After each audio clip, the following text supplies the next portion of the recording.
So, did you know you can teach your parrot exactly like you teach your dog? Don't believe me? I'm going to show you how to do it. I'm Dr. Patt. I'm a veterinarian with 25 years of clinical experience in exotics as well as dogs and cats, and an animal lover, owner, and have trained many an animal in my life.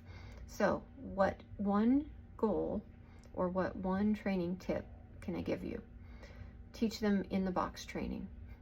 Sounds silly. You're going to ask if it should be outside the box, but nope, it's in the box. So what does this mean? For a parrot, you're going to get a dog clicker, so the little aluminum clicker that you can get at the big box stores. Treat's coming. Click, treat, click, treat, click, treat. So in their mind, click is good and it means reward.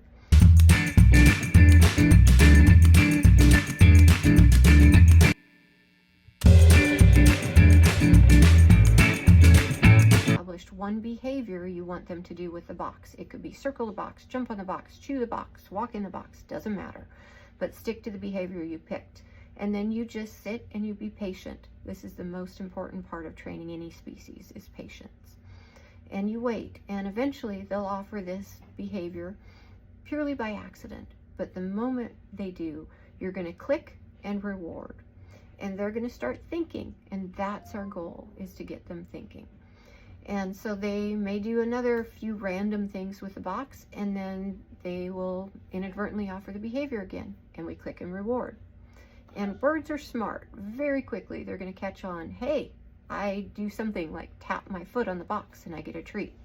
And so we're going to go ahead and continue to reward that until it's a very firm, very deliberate offering of behavior. After that behavior is very firm, then we're going to cue it. So we're going to do either a gesture or vocalization when the behavior occurs to establish that that means the behavior as well.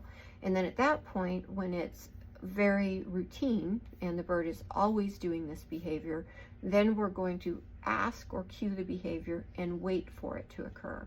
And at that point, when the bird is reliably doing this, you can say that you've trained the behavior.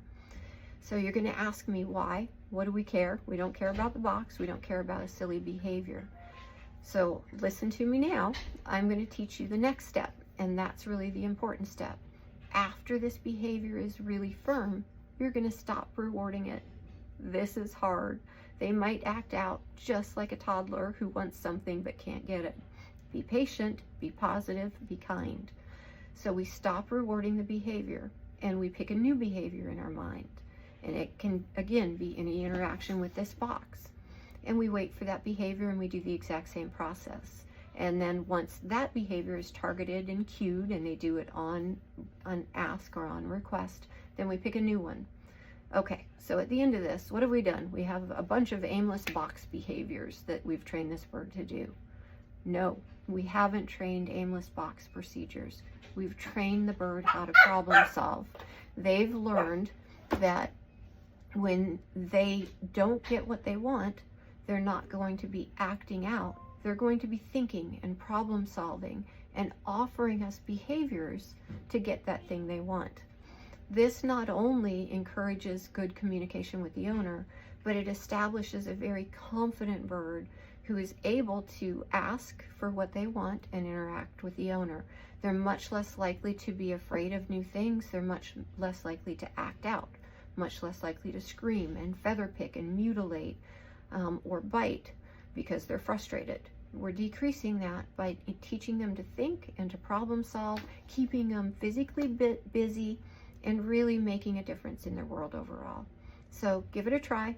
Sounds simple and sounds kind of silly, but once you try it, you'll be hooked. It is so much fun to see them advance and learn and grow and be more happy and content in the environment we've chosen to provide these originally wild animals. Enjoy. Post photos, videos, links, whatever you can. I'd love to see the